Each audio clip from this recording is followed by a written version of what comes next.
And the podcast begins with a song of rebellion. How can this podcast be my life? CD Burners. The Mayday Parade, a lesson in romantics. Yum. This is bad. This has to go away. We did a candy salad yesterday at work, and I mean, this was fucking full. Like, yesterday. I saw it on your desk, and my mouth physically started watering. Like, I had to have it. I know. I went and brought it. I did a circle around the office. Yeah. Let me have a few more. I know. Yeah, so we did a candy salad yesterday, which I didn't know what it is, but allegedly you just put fucking candy, you mix candy in a bowl, and you say what you bring to the company, or like whatever you bring to... These are the best ones. I know, they are the best.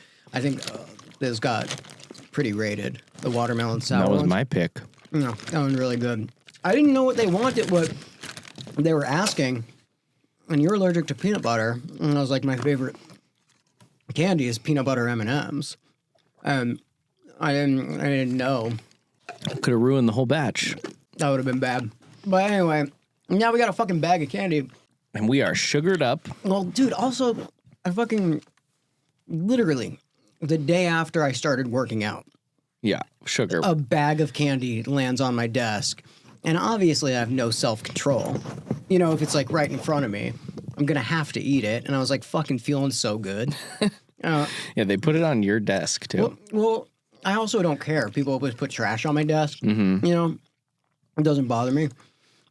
And, but this I'm going to have to, We just got to eat it all today. I'm going to have to make a stand, dude. I can't have all that candy on my fucking desk. What's up, everybody? Welcome back to CD Burners. We are feeling a sugar rush, and today we're talking about Mayday Parade, a lesson in romantics. It's fucking, let me tell you, this is a good-ass album. This album came out on July 10th, 2007 on Fearless Records. It is their debut full-length, and they wrote most of these songs while they were touring in right after fall of 2006. In my notes, when my computer's still loading, and when I fucked up one of our other podcasts a couple days ago, it was said that it was a culmination of Two bands. And I did look up what those bands sounded like, and it was just like a shittier version of Mayday Parade. There's two bands from Tallahassee, Florida that came together to form Mayday Parade.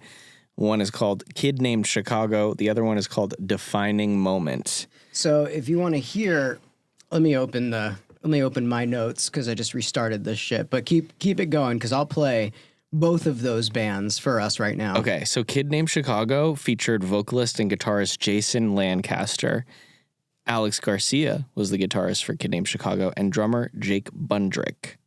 And Defining Moment featured Derek Sanders, guitarist Brooks Best, and bassist Jeremy Lenzo. And then they came together and they made Mayday Parade. So this is a Kid Named Chicago. Let me bust it open so now we can actually hear it on what it sounds like. Because it's really strange. When I listened to it, you know, I listened to this on the, we went down to Orange County to DJ something, or an emo night. And on the way back, I was like, all right, on the way there and back, I was like, we have a bunch of albums to do this fucking week. So let's dive in. And when I listened to it on my phone, ready? This is a Kid Named Chicago. Sound familiar to you?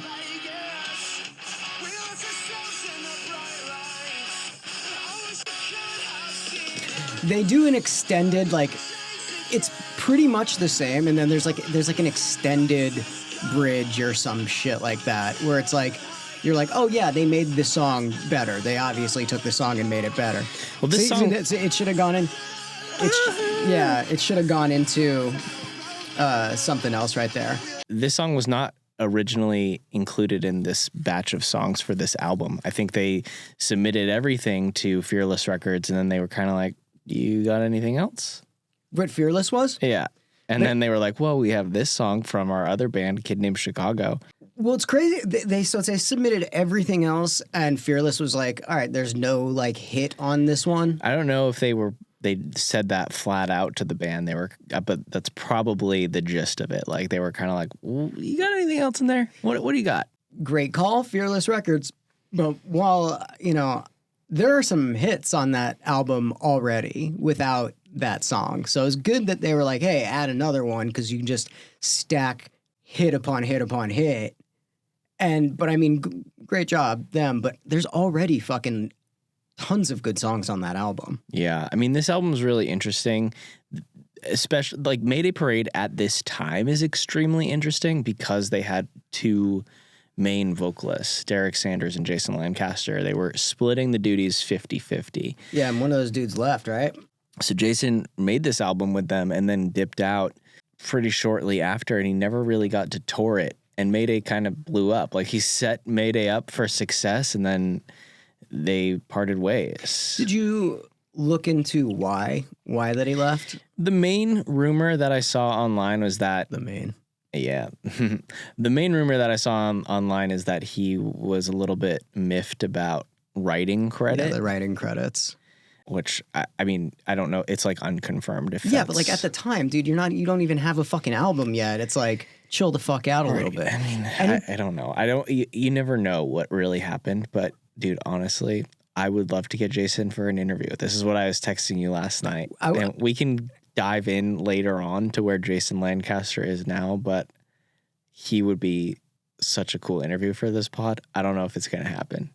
Well, why? Well, he's fully like a pastor now at a mega church in Dallas. Dude, let's go. Let's go. We should. I think. Look, if he's a mega pastor at a church in Dallas, dude, he'd want to be spreading the word of Christ, our good Lord, to all of the people that are listening to this. I DM'd him on Facebook because that's the only platform that I could find him on. Does he just have a bunch of like AI memes on his wall? Like, it's not as bad as you would think, but he hasn't posted since like the end of May. Oh, at least he's active on it. Like, dude, I have to fucking log on to Facebook for the first time to see one of my crazy friends. Like, I don't know, or Susie, who's our friend, who's a producer, produced a bunch of fucking Panic albums and a bunch of other shit. She was like, dude, you have to see this fucking crazy guy. And I had to figure out like my Facebook password and all this shit. I hadn't logged on. I don't know the last time I posted on there. It was just probably to brag about us doing Zook. I think maybe like 2 years ago. And then I logged out completely and deleted it off my phone. Here, actually, you know what? I'm going to just show you a video that I found on Jason Lancaster's Facebook. Leader and associate pastor here. I've got a beautiful wife and 3 amazing kids, all of whom I love very, very much. We just moved here from Bainbridge, Georgia, and before that it was Orlando, Florida. So in a previous life, I was a touring musician. I wrote and recorded and toured and performed original music. I started kind of examining the person that I wanted to be, and I decided that really didn't line up with the person that I was. Dude, I think you would be, honestly, I think you'd be a great interview. I agree. See, like I saw these videos and I was like, he seems like really approachable and like he seems like he would be cool to talk to. There was this church in Tucson called the Cool Church, and he's like a cool church pastor. He 100% is. Like if you look up Jason Lancaster Christian music, like he does a lot of the services with his guitar. I bet it's fucking awesome too. I don't know if you guys ever took a dive into the like Christian rock world. Every single song is incredible. Hillsong is like a great band. Like it sounds like fucking Coldplay. Dude, every single song is a fucking smash hit, but they have they only like talk about one thing. One guy. Yeah, so it's not as diverse, but every single song is fucking good. Let's get him. He seems like a nice. I sent him a DM on Facebook and let's see if he gets back, man. He might have just like left his old life in the past, but I feel like Jason Lancaster really has such a unique voice. He was in another band after this called Go Radio, that was also on the Warped Tour. I never listened to Go Radio. Did it have an exclamation point in it? Was it like Go exclamation point radio? No, that's Play Radio Play. God, you guys. But yeah, I never listened to Go Radio, but they made good run at it. I think they also put out music on Fearless or something. Well, I mean, speaking of Warped Tour, this is a known story about Mayday Parade, is that they famously stood out and hand sold their albums at a time when you could actually do that, 2006, they just followed the tour. Yeah. Guess who bought one from them? Was it you? Me. I'm part of the lore. I remember I was in Salt Lake City at the fairgrounds, and they had like one room like that was air conditioned, and you could come in and get out of the sun for a few minutes. So I did that, and I'm laying there on this like hardwood floor in this like farm tent on the Salt Lake City fairgrounds, and some kid came up to me. I don't know which member of the band it was. I don't remember. But he handed me headphones and an iPod, and he was like, "Hey, what do you think of this? Do you want to buy this CD?" And I listened to it, and I was like, "This is really good. Absolutely, I will." Did you tell that story to them when we met them for I've told it to other people, and they're like, "Yeah, of course." Yeah, that's like what we did. Because they sold 10,000 copies that summer. Famously, like, I go on Reddit to find all the little things that people are saying. And it was just full of people being like, I remember when I fucking like did that. And then people being like, dude, if somebody did that to me now, I'd be like, get the fuck away. Yeah. It's like people on Hollywood Boulevard, for you guys that don't live listen to my mixtape. Dude, if for people that you guys don't live in Hollywood, people will come up to you and be like, yo, listen to my mixtape, listen to my mixtape. And then you listen to it, and then they are like, okay, that's $10. Yeah, and you're like, no, I was just listening to it. To be nice. Yeah, and then they're like, no, you listen to it, I have to pay. So if you are ever on fucking Hollywood Boulevard and a Spider-Man comes up to you and is like, listen to my mixtape, don't fucking do it. Unless you are willing to spend that money to take a That happened to Aaron's dad at like the Santa Monica Pier. Yeah. They were visiting for Thanksgiving, and he's just a nice guy, and somebody's like, hey, listen to my music. And he thinks like, oh, I'm supporting an independent artist. And we're like, come on, he's going to get scammed here. And then I see him like, okay. Did he pay for it? I don't think he did. We were like, come on, Kenny, let's go. No, we were like, no, dude. We were like, don't do that. Sounds like you knew a little bit more about Mayday Parade than I did. I didn't know that much. I mean, I knew that there were two vocalists, and I knew one of them left. I didn't really know a lot about Mayday Parade. I loved the songs that I knew from them. I knew that. But what I didn't know was, as a full album, we've done so many of these, and it's rare where you're like, this sounds like if you were to be like, hey, took a blender of like all of the best pop punk emo stuff at the time and put it in a blender, and then you were like, here is this. This is like, when I think of someone who doesn't really know what emo pop punk-ish is, now this will be the album that I'm like, here you go.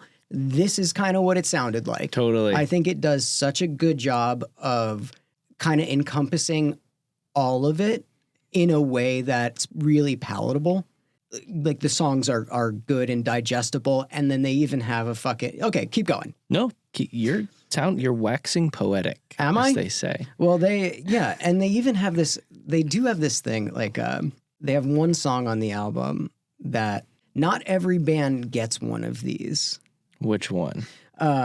Miserable at Best. Not every band gets... Oh my God, it's like the saddest song ever. But not every band gets to have one of those. There are a couple bands in our scene that have songs like that. Mm-hmm. A Day to Remember has a song like that. Mm-hmm. The Early November has a song like that.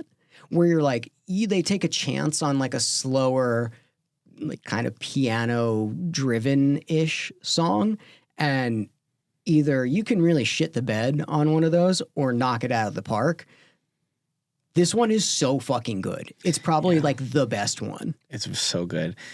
We were listening, like you said, we were listening to this on our way down to Orange County, and Erin was like, Erin's a big fan. Like, she loved Mayday Parade, and she was like, I always imagine this as a musical because they're two vocalists. I imagine them singing like back and forth, and then Miserable at Best came on, and she's like, just kiss already. Yeah. Honestly, listening to these with all these albums with Erin would probably be so funny. Yeah, she's funny.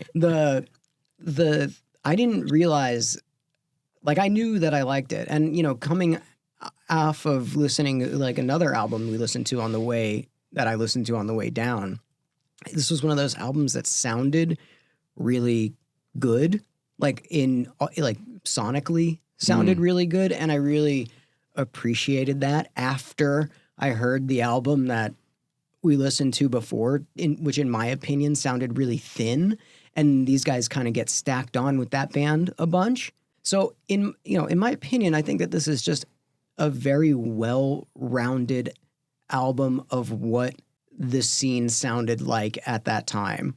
Well, speaking of what it sounded like, this was produced by Zack Odom and Kenneth Mount. Don't know them. Do we know them? You know them. I don't know. They also did that really great Cartel album. That sounds incredible too. And they recorded it at the same studio, at Tree Sound Studios in Atlanta, Georgia. Those two, remember the Cartel? Like they're great. These are the two parts that, like, I sing, I had a dream, and then the fucking Cartel one, like, those two are the first. I sing those two parts in my head all of the time. That's wild that those producers did those two songs that, like, really stuck with me, even though I wasn't the most humongous fan of those bands. I think it says something. Another interesting note, according to Kenneth Mount, he said that Jason Lancaster's vocals were recorded naked. Not physically, but he just, like, didn't have auto-tune or reverb or, like, literally any fucking effects on it. Like, that's just his raw-ass voice. You know what he did have with him? He had the power of Christ with him. And that's what it takes. Dude, Christ is auto-tune. His auto-tune is Christ. For sure. Is what happened. And that's why he went on and to do all these things. You have to have honestly, those musicians that are at the I went to church one time. I went to church one or two times. It was the one on Franklin, Hollywood-ish area, that white one. The Scientology? No. No. I know which one you're talking about, though. They do baptisms on the front lawn. I don't know, but it's like the one that's, like, in Hollywood. Okay. And I went with an ex-girlfriend, and the whole time I was like, at how good every single one of those musicians was. Well, if you go back and, like, if you look at those comments on the Jason Lancaster Christ band videos. What's his band called? It's just Jason Lancaster. It's, like, at his church, like his church band. Like, if you look at the comments, they're all like, this has to be the best church band ever. Dude, that's fucking sick, though. Honestly, respect for him to just to go and do what he wants. He's also, dude, if you guys didn't see, and we don't put the thing up, but he's, like, Gage's pastor. He's got, like, gauges and looks like, he's the cool church. He looks like he was in Mayday Parade at one point in his life. He does look like he was in Mayday Parade at one point. The thing I saw some of these songs or comments on Reddit, speaking of miserable at best, going back to that, they were like, there's a couple that, like, said that it didn't feel cohesive with the album, and I couldn't disagree more. Yeah. Like, I could not disagree more, just because it has a piano and it's slower. What it does is it rounds the album out. People need to learn to, like, look at things on a bigger picture. Understand the artistic piece as a whole. And the thing is if it didn't have that, I could see a bunch of these fucking dumbasses being like, it all sounds the same. Yeah. Like, dude, you can't fucking win with anybody. But I don't know. That song in particular, I was like, Jesus Christ, dude. What other standout tracks? Well, first of all, Miserable at Best is RIAA certified gold. The single is. Diarrhea certified gold. Certified. What other standout tracks are there for you? I mean, we talked about Jamie All Over for a second. To me, that song is a little bit triggering because it reminds me of Vegas Vacation because it got played probably 50 times. Oh, no yeah, joke. And, like, in our promos and shit, and we had all that stuff. But, the second song off that album, Black Cat, which I think they put that on MySpace, like, first. I think that was, like, the first thing they put on MySpace. Okay. Could be wrong, podcast of misinformation, but I believe that that's the case. And I was instantly grabbed, just like it grabbed me with, like, Jamie All Over grabbed me. And so I was like, this is really, really front heavy, fucking awesome shit. Like, this is awesome. I love that song. I really, really love that song. So they ended up reissuing this album for the 10-year anniversary, and they made a new music video when they reissued the album for Black Cat. which I didn't watch. But I think that's an interesting thing to do when you reissue, is to make a music video for a song that came out 10 years ago. Yeah, that's fucking You don't sick. really see a lot of people doing that. No, that's a sick. We should have watched it. That's the one thing I kind of don't do when we do these is watch the music videos, and I should. Well, I'm just like on the hunt for information, and I'm like, who has time for this? Yeah, I know, dude. And I also listen to stuff like at twice speed On like podcasts and interviews and stuff. Same. Yeah, I listen to stuff at like 2 times speed because it's like, I mean, I can't imagine if you wanted to find like stuff out about an artist that we were talking about. Yeah. And then you have to like sift through me telling stories about its fucking dumb shit. Yeah. Like get to the fucking thing that I want to hear. Dude, but also this album had, not only did I think it gives a really, really well-rounded view of what that pop punk emo sounds like, I think it had some incredibly quotable lyrics. Like this was one of those bands that I could see people being like, hearing that and being like, oh yeah, I got to get that tattooed on me. Like what? I'll be fine, I swear. I'm just gone beyond repair. And I can live without you, but I'll be miserable at best. These are handcrafted to put in your AOL Instant Messenger profile. And while I was driving, it's really... Honestly, listening to albums to review while we're driving is the way to do it now. Yeah. Like, that's what I'm going to start doing, is just driving around and listening to these. It's the way to do it. And I was like, holy fucking shit. I guarantee that there were hundreds of people that just gotten broken up with and fucking put this album on and just drove for hours. It sounds like one of those albums. It sounds like one of those albums you put on and you're like, fuck yeah. Why did you do that to me? Mm-hmm. And that's like, I was getting that, and I don't fucking, I was getting brought back to breaking up with or getting broken up with while I was driving. This wasn't an Annie Walters. This wasn't an Annie Walters period. Dude, the Annie Walters phase, what was that? What was the Annie Walters? The Annie Walters phase was Saves the Day. Yeah. Got it. It all leads back to Saves the Day for me. It all leads back to Annie Walters. It always does lead back to Annie Walters and her 2 kids and her new husband that's 6'5" and dresses like Easter.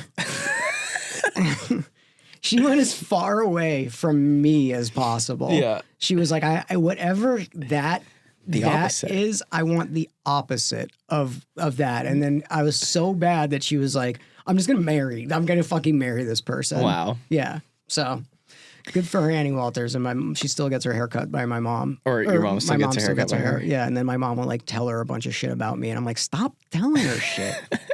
Like, stop. She'll be like, my mom told me you had a surgery. What the fuck are you talking about? Man. Another interesting track on this, Jersey. I think that song is one of the rare examples of a key change in pop punk and emo. Speaking of, what's another song? I can't think of one. I can. Which one? Beating Hearts Baby. Oh, yeah. Totally. I feel like those are the only 2, though. I know there's more, but those 2 really, really stand out. Key changes in emo music. I was also going to ask you, you know what I'm talking about with the Miserable at Best stuff, right? Like the A Day to Remember song, that last song, A Day to Remember, right? Black Parade has a key change at the end. It modulates up. Yeah, it does. Mm-hmm. Yeah, it's not as noticeable as, because doesn't it do it during the drum roll? Yeah. It's not like as noticeable as like cutting a chorus in half and just like putting up a key change. Totally. I mean, they utilize a key change in a way that is like really continuing to build what they're already building. This is like, we're just shifting gears in a car. You're like going from 3 to 4. Which I love. I really think it's impressive when you can do that. And also on a singer, like as a singer, you kind of have to switch everything that you were just doing and adjust that way. Here are some more. Anywhere But Here, also by Mayday Parade. I Woke Up in a Car. Does that have a key change? I wouldn't be surprised if it does, but it doesn't stick out. It doesn't stand out to me. Neck Deep, Happy Judgment Day. Yeah. Broadside, Coffee Talk. Simple Plan, God Must Hate Me. Mona Lisa by Bayside. The Format, Inches and Falling. Interesting. Okay. Yeah, I could see the bands that you actually named. I could be like, yeah, you guys are fucking kind of dorks enough to do a key change, especially the format and it's Jack's Mannequin Band. Yeah, for sure. You know, like any piano guy will Piano be like, guy. yeah, we'll do that. But I wanted to ask you. So you know how I was like, oh, miserable at best. There's like rare in those cases where you have songs like that, and the other ones I thought it were like the early November one, and then Yeah, you said early November, and then you said A Day to Remember. Is there any others that I'm missing? I mean, Story So Far, but it's not like a piano-y one. Yeah. They do have a nice slow boy. What is that song called? There's two of them. Yeah. Story So Far is two of them. I like when Story So Far takes it down. Yeah, they have Clairvoyant, and then That's what I was thinking of. They have the other one, which I like more. The other one I like more. So I want to read a couple of Reddit things. It gives you a really good, well-rounded overview of this album. And it goes, they're a well-respected band that never got the hype they deserved. A Lesson in Romantics will always be one of the best albums of that genre and was followed up by Anywhere But Here and then self-titled, which are both excellent. They're among my top 3 favorite bands, spelled wrong, British, don't recognize them as people. Mayday Parade was the reason that I got into pop punk and emo, and there will never be a day when I get tired of their music. Mayday is definitely one of the well-respected bands in the corner of the scene. Once Jason left, no lineup turnover at all, super down-to-earth, strong songwriting, seems to be friendly with everyone else in the scene, just a band you want to have around. Then, first album, one of the greatest albums ever. Every song on there slaps. Next one, this one was perfect. No skips, and it was beautiful. Well worth it. I wish I had this when I was 16.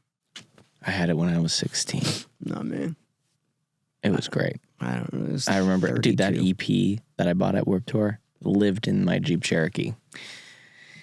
What EP was that? Was it like a... It's the Do you one with remember the what it was telephone. called? It's called Tales Told by Dead Friends. It has the telephone and the red text. Like, in conclusion, in my opinion, I think that this is an incredibly easy listen and really, really digestible album for people who are like, what is that? What is the thing that you like? You could show this to them and they'd be like, oh yeah, okay. I get it. You know? I think that it's like, it sounds good. The songs are good. It's that dynamic enough where you're like, oh, these guys are actually good at instruments and singing. Yeah. Yeah. I saw them on tour like 2 years ago and it was fantastic. We've done shows with them. They're always good live. Derek's a nice guy. Alex is a great guy. Good people. That's why I've included that quote in there. Because there was people being like, they seem like they would be great to hang out with. They seem like a band that other bands want around. And that's the case. At least in my, in my observations and knowing them, they are nice. And I do want them around. One last quick factoid. They reissued the album in 2017 and they put 6 demos as bonus tracks. They also did a track by track that you can listen to on Spotify, which I did listen to. Each of the tracks has about like a minute to 2 minutes of them just like talking about the tracks and things that they like about it. They don't mention Jason Lancaster by name one time. Dude, they probably have fucking beef. In the track by track. They probably have fucking beef, dog. I think it was Zack Odom, one of the producers, like tweeted about it. He was like, what the heck, guys? What are you doing? Probably wasn't a good... I hope we get Jason on the pod. We could get to the bottom of the tea. I would love to. Will Derek be mad? Do you think that they'll be mad, though? I don't know. That's interesting. And it's maybe, interesting. Guess We're not what? picking sides. We just want to know the history of this album, this incredible album that you guys made together. Dude, and you know what else we could do? Squash the beef. If there is beef, we can squash it. Yeah. We have that. We have the ability to do that. Squash that beef. Man. That's a new segment on the podcast. I love Ghost so much. It would be so... this really gives me all the energy that I need to do these podcasts. I love it. It tastes so good. You guys should give us some money for this. Ghost, you can use our promo code EMONIGHT at ghostenergydrinks.com for 10% off your next order. Yeah, just go to the Ghost website and be like, Emo Night told me to come here. And then pay regular price for it. And they're going to be like, what the fuck are you talking about? All right, brother. If you like this, you might like that. Dude, this is the first time I've ever done this. Okay. All of everything. Like, it's the first time I ever did this. I was like, everything emo. I was like, no, this sounds like, I was like, everything. Look, I was like, this is the first time that you could be like, I really, really, like I get it and it's well-rounded. I do believe it too, is the thing. I was like, there's a little bit of this in a lot of stuff, and there's a lot of stuff in this. Yep. It really is. I don't know, maybe some state champ stuff, like, ish. I would say dig deeper into the Zack Odom and Kenneth Mount discography, because they did like So Wrong It's Right by All Time Low. They did like the Summer set. They did the Ready set. They did, that Cartel album that we talked about. A lot of that stuff that just sounds really good. I wrote down, if you might like this, you might like the New Story So Far album also. True. And I wrote Jason Lancaster's Christian music. Yeah, honestly, look up Hillside. Hillsong. Yeah, look up Hillsong. But also like you can literally just type in Jason Lancaster Christian music. A whole bunch of stuff comes up. And, if you miss his sweet angel voice, you kind of get that itch scratched. Will you do me a favor? Just play the top one. I'd love to hear what this sounds like. Well, this is like I didn't listen to this one. Let's see what this is. Yeah. Already. That's not it. This is him, Psalm 20 at his church. The moment I allowed it to go, felt as strange as a word you don't know. It's awesome. But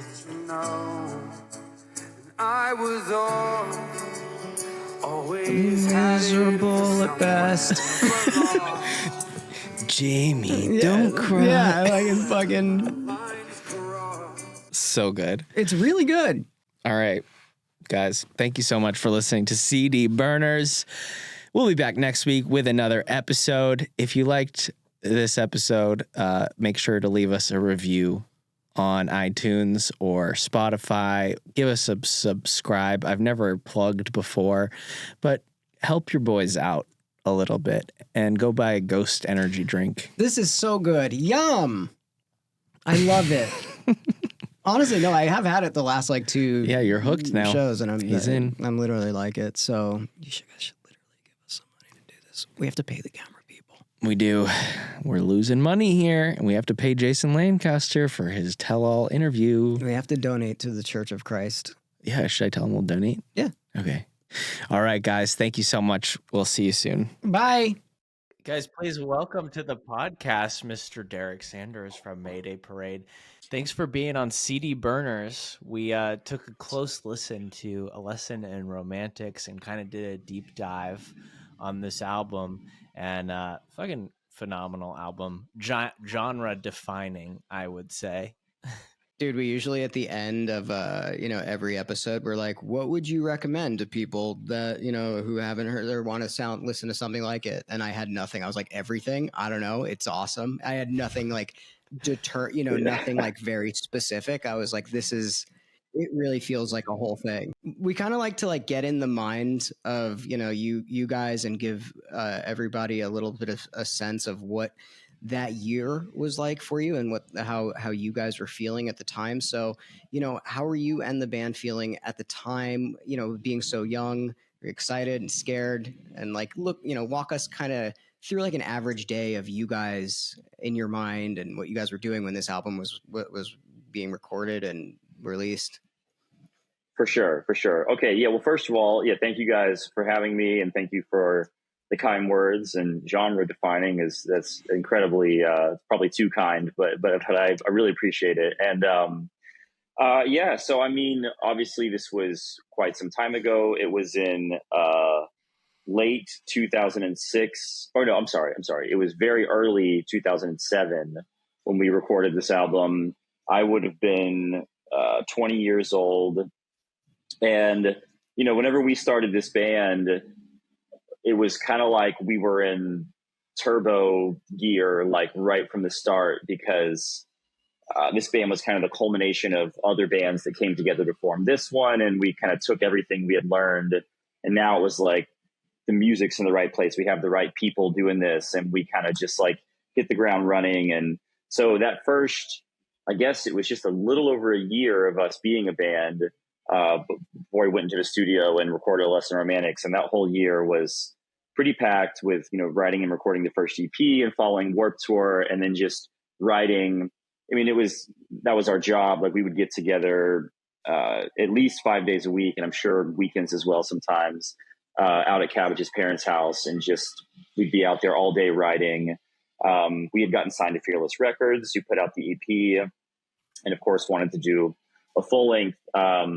So we were just so excited. It was kind of like so many things happening. There was momentum. It was like what we had been working towards in all these previous bands we were in, and now things are happening, and we're going in to record our first full length album, a debut album. It's kind of what you always dream of, and so we were just super pumped, super excited, very enthusiastic, and very just like willing to work all day. That was a big thing with this band, was like, we didn't have time for other jobs or school or anything else, because this was it. We really wanted to like give this everything and see if we could make it happen. So yeah, that was kind of the mode. It was like a frenzy for that whole first year of the band. And then now it was like, we saw the momentum, and we're trying to just keep, building on it. And it was an incredibly exciting time. So it worked, bro. It sounds like you guys had a pretty specific vision or mission statement, if you will, when you combined these two bands together. Can you talk a little bit about what that vision was? I think so much of it was like the business. It was like looking at this like a business, which at the time I probably wouldn't have told you that, but like in hindsight, just because like, I met Brooks, in the band when I was 12, and we started playing music together, and we were always in different bands together, and we were always trying to find other people that cared about the music and the band as much as we did, and trying to be as active as possible, playing shows anywhere we could, making some money to save up and buy some recording gear to make demos and get merch printed, and going to shows and talking to other bands and seeing how they did it, how they got signed, like what their approach was, and kind of learning that we really needed to tour. And so we, toured in our previous band a little bit. And so it was kind of just like taking all of that stuff we had learned and applying it here. And a huge part of that, and I guess this is a little bit, not specifically related to this album, but was following Warped Tour, kind of learning that we could follow Warped Tour and sell CDs. And so that was when we started this band. The goal was to get an EP recorded and get 10,000 copies pressed, pay for it all ourselves, get in a bunch of debt, but go follow Warped Tour. And we sold, 11,000 copies of that. And then at that point it was like, oh, like shit, like that's as far as we had planned. But now, Fearless Records was interested. They signed us, they put things out. So now we were kind of like, just like, what's next? What do we do? We had never really, we'd never been signed before. We never done a full length record. So we're kind of just like following their lead of what to do. And once we locked in Zack and Ken, the producers, we really kind of went with them because of Cartel, Chroma had come out maybe a year or two before that. And we just loved that album and the sound. And we had a phone call with those guys, and they sounded great. So we locked that in, and then that's before you know it, we were up there and north of Atlanta, getting things going. TJ was one of those people that bought those 11,000. Yeah, you copies. remember Really? that, right? Yeah, you remember it was me. Yeah, you remember selling me a CD in Salt Lake, right?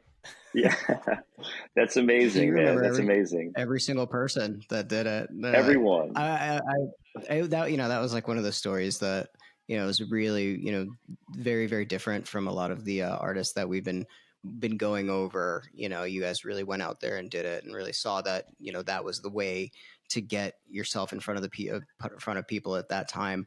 I've always been really interested in the writing process of combining two guys that write songs. Like, how did you guys come together and decide who's doing what, and what was that like in the studio? Or I know you guys wrote this mainly doing Warped Tour, but like, did you guys ever clash or butt heads, or did you guys have like a very distinct vision, and how did you separate those like goals, and what did that look like at the time? Did you even know Yeah, for it was sure. like, you know? Yeah, I mean, luckily it all came pretty easy. I can think of maybe a few times where there was ever any kind of like uncertainty, but most of it was kind of obvious. Like, like this works, that works, like just kind of like a natural thing. And that was part of what was so cool about this band, was that, we kind of had the idea. And I remember talking to Jake about it, and he was in this awesome local band in Tallahassee, and we had our band, and I was like, "Look, man, might be cool if we kind of team up." And he was like, "Dude, I've been thinking the same thing." And so we had like a meeting that night. We brought everyone together and just kind of talked out like, how would we approach this? Who would play what? Who would sing what? And it just kind of made sense. Jason was the singer of his band and is just such a phenomenal musician, but singer and vocalist, lyricist, and all that. And I was doing my thing in my band, and so it just kind of worked out. And then once we kind of had like a trial practice, like let's just see what happens here if we get these people together. And then we sat and wrote Three Cheers for 5 years, the first song we ever wrote, and just really felt like everything clicked. And then really for that next like year, we were just kind of working on music together pretty much every day and like living together. And it was just like, there was something very natural about it. And it was pretty easy for the most part to kind of figure out. Do you remember any specific stories or special memories from that time when you guys were, first sort of meshing as a band and writing these songs and hanging out? Like anything that maybe you haven't like talked about publicly, or maybe nobody's asked before.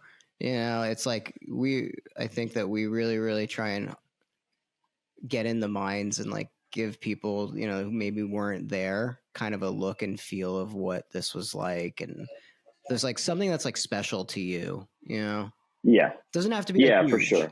Well, there's a handful of things that come to mind, and I don't know, how interesting or exciting some of this is, but at the time that we were writing this, we were going out to Cabbage's parents' house every day, and he lives about like 30 minutes outside of town. So we would kind of like meet up and carpool, and we would drive out there in my just busted ass. I had this old Cadillac car that like was just barely running, barely alive. And I remember running out of gas on the way out there and having to push the car to a gas station. And but we were all like, determined to just as, we got to get out there and do it. And we were very like all like living together for free wherever we could. We're not working jobs, did not have any money. But like, it was so cool to get out there and just have the day. It was very cool of Cabbage's parents to allow us to have the space out there. I remember singing Jersey for the first time. I remember Jason showing us the idea he had, for a chorus. And then us just kind of like jamming it together and singing and just being like, man, this is good. This is catchy, and feeling just so good about that song. Also Black Cat for the first time, just because that's one of like the, heavier, more like rock songs, and us just like jamming that out and kind of like figuring out what we could do to like kind of even go even further into like making it heavy. And it was such a cool time because, nowadays things have changed so much. And for the most part, songwriting for me is I put together a demo on my, laptop or whatever. And it's a pretty full finished idea with all the bells and whistles. And back then you weren't able to do that. So it was just kind of like, hey guys, like this, I kind of hear something like this. This is a verse idea I have. This is a chorus idea I have. You're on an acoustic guitar.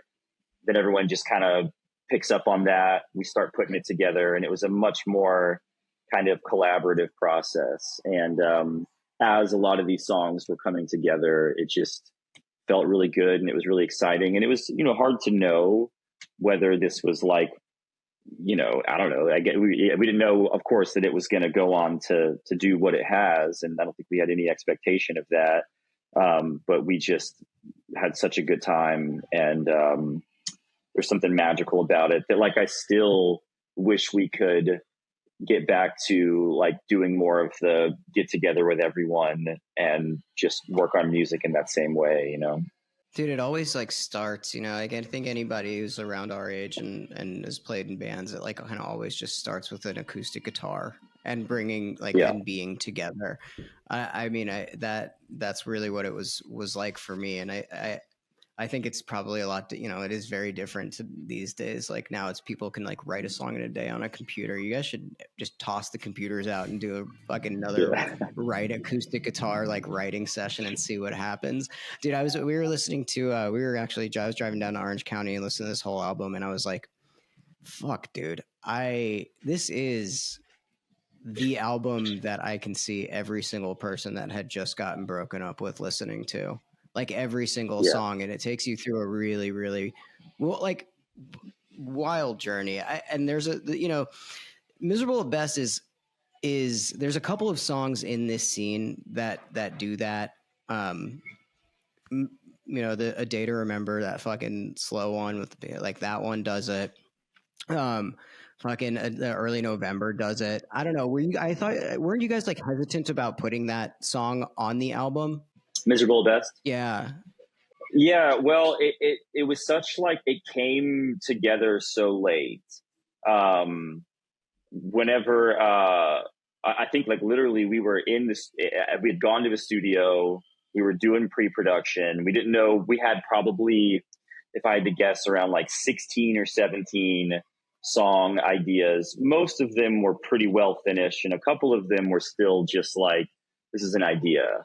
And Miserable at Best started with just an idea Jason had. And at that point, it was probably just the chorus, I think, or part of the chorus. But I've always been like a sucker for the piano stuff, and have been, I've played piano since I was probably 12 or 13 years old. And so I really got attached to the idea. And at the time, it wasn't really like, we got to finish this. And it was just kind of like, there's this idea that maybe it'll be something. So I kind of took that and worked on finishing the rest of the song, verses and bridge and whatnot, whatever. And but it all came together pretty late, and I think just barely made it onto the album. And still, even at that point, we were just kind of like, well, this will just be like the piano song, just a little simple thing, whatever. And having no idea that it would be one of our most popular and successful songs of our career, And in fact, and I know we've kind of maybe said this before, but it's one thing that I love about it is it's almost good that we didn't know that, because if we had known, we probably would have overthought it and tried to go bigger with it and add strings to it and try to make sure we nailed it, versus just kind of like letting it be what it was. And that's like part of what I think works about it. Yeah, I also really love the sequencing in it, like where you placed it in the album. Like I like that it wasn't the last song. I think it's a really, really, really rounds the album out in a huge way. I'm really glad you guys did throw that on there. Yeah, thank you. Yeah, I mean, honestly, I think we had You Be the Anchor, which just works so perfectly as an ending song. If we hadn't had that, I could see a world where we would have put Miserable at Best last. But with that being such kind of like sort of an obvious ending, it made sense to throw Miserable at Best in the middle, and then we kind of tried to stick with that pattern for a while of doing a ballad towards the middle and then at the end. You guys have toured a million shows since this album came out, a million different tours. You've done probably a billion different set list configurations. At this point, do you have a favorite song from this album to play? I think I would have to go with Jamie All Over, just because it's always like the song that the crowd is going to get the most hyped for. And even though we've played it, I'm fairly certain that every single show we've played since this album came out, you'd think that maybe it would start to get old. But no, I mean, it's just, it's kind of undeniable. It's hard to not have fun when the crowd's just like going nuts like that. And honestly, I think that song, even, it was like when the record came out, it was one of the favorites, you know, but I think it really took off around the time the like emo genre had kind of this resurgence, and when like the emo night stuff started happening and that song's getting played. And I think it really helped that song and us out a lot, because since that kind of started happening, that song has really spiked in like streams and whatnot. And it's kind of become more of like the staple song than it ever really used to be. So it's kind of a cool thing. That's awesome, Dude, that's really sick to hear. I mean, it's literally like I think in our set, like our remix set that we play at like festivals and our raves, it's like my favorite one that we do. It's like the one that like gets stuck in my head. I like, you know, it's like, dude, I mean, you're really, really young going on these massive tours. Like, I mean, like, and seeing the world. Like, did it ever occur to you, like, I mean, what was going through all your guys' brains at like being so like in your early 20s doing this thing? Were you like, this is what we want to do forever, or what? Did you think that you were still going to be here today talking with us, a bunch of fucking knuckleheads, about this album, or were you like, yeah? Well, so I mean, I don't think I had any idea that we'd still be here doing it, you know, now almost 20 years later. I feel like we were so like, you know, 6 months to a year ahead of us was like what we were looking at. You know, it was like, this is the touring we have coming up. This is what we're trying to do. This is, you know, the album cycle and when we need to start thinking about the next album cycle. And things were, you know, just kind of moving along at such a crazy speed. And we tour, we still tour a lot, but we don't tour like we did, you know, when this album came out, we were on tour for 7 months straight. We had one day off at home, between starting about 2 months before the album came out until 5 months after, 7 months straight. And, so we just like and it was just from one tour to the next, you know, US tour, Japan tour, Australia, US, England, like Warped Tour, just like all over the place. And so there was almost no time to kind of like stop and think about, you know, the future or where this was all headed. We were just so pumped, so excited. And it also was so cool to see the build. You know, we didn't really ever have like a rocket moment where it just like took off. But it was just kind of like each tour, there's more people, you know, and more people singing along, and things are just moving and moving. And I don't know, we were just so grateful to be part of it. But I definitely don't think I was planning out, you know, 5 years from then, 10 years from then, like down the road, or it didn't even really cross my mind. And I imagine that's probably, you know, I don't know, maybe most people do, but I imagine for most folks at that age, especially if you're like in something like that, you know, where it's kind of hard to really focus on anything different. It just never really even crossed my mind, you know? Dude, I blinked and we're 10 years old. Yeah. You know? Yeah, I feel you. So going into When We Were Young Fest, I'm sure you're going to have to revisit this album, and maybe are there any tracks on here that like you have to relearn that you guys haven't played in a while that you're like, oh God, how are we going to pull that off live? Is there anything that like makes you a little bit nervous about this record? And then the second part of this question is there anything about this album that you would change if you were to do it again? First of all, no, I mean, like for me, at least, especially, I could go do any of it at any time.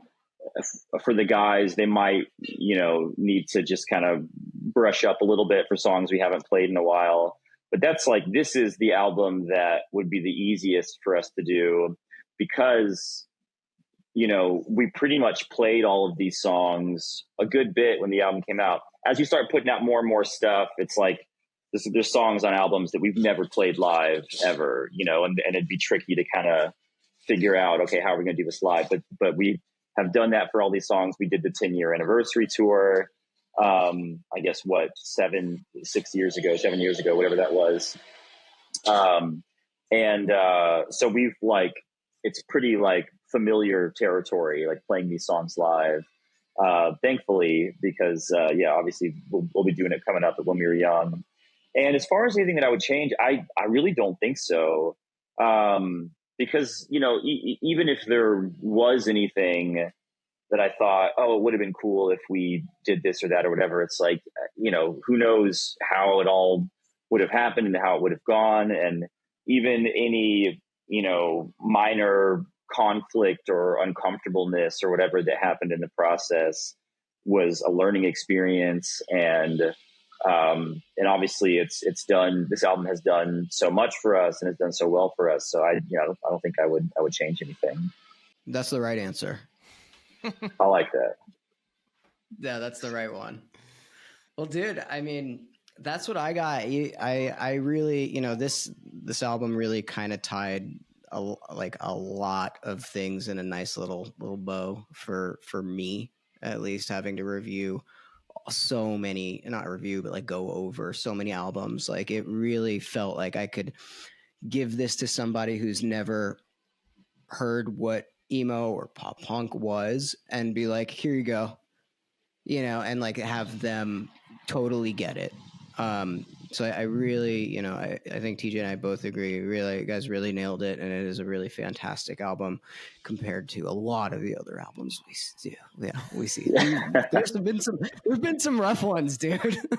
There have been some fucking rough ones, but this one is really great, dude.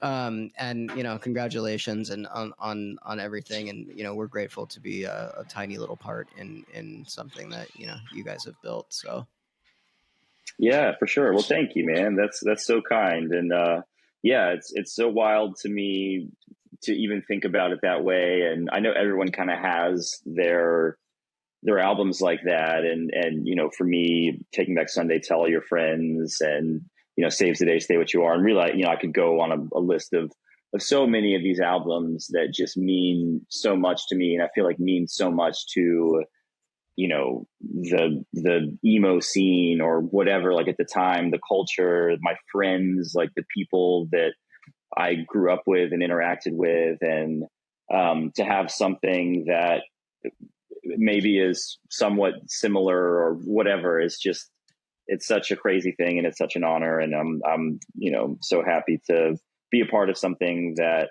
has touched a lot of people and hopefully helped a lot of people, and it's a really great thing. Awesome. Sick. Well, thank you for being on the pod, Derek, and best of luck with the rest of Sad Summer, and we'll see you very soon. I think we're doing some cool stuff coming up very, very soon. So for sure. Yeah. Thank you guys so much.